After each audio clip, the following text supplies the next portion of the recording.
ಏನ್ ವಿಚಾರಕ್ಕೆ ಗಲಾಟೆ? ದೇವರ ಪೂಜೆ ಮಾಡಕ್ಕೂ ಗಲಾಟೆ ನಿಂದು.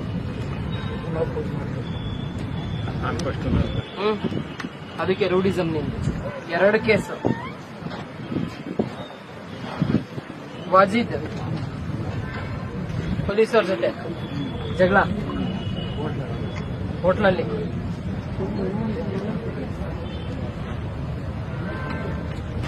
ಹನೀಫ್ ಬರ ಇಲ್ಲಿ ಮುಂದೆ ಬರ. ಏನ್ ಕೆಲಸ ಮಾಡ್ತೀಯ? ವೆಲ್ಡಿಂಗ್ ಲಕ್ಷಣ ಏನಿಲ್ಲ ಅದೇ ವೆಲ್ಡಿಂಗ್ ಮಾಡ್ತೇವೆ. ವೆಲ್ಡಿಂಗ್ ಮೇಸ್ತ್ರೆ ಅದೇನು ನಿಂದೇನು ಆಟ? ದೋಸ್ತನ ಈಗೇನ್ ಕೆಲಸ ಮಾಡ್ತೀವಿ? ಎಲ್ಲೋ ಫ್ರೀ ನಡ್ಸ್. ಏನ್ ವಿಚಾರ? ಇದೇ ಕೇಸ್ ಬೇರೆ ಏನ್ ವಿಚಾರ?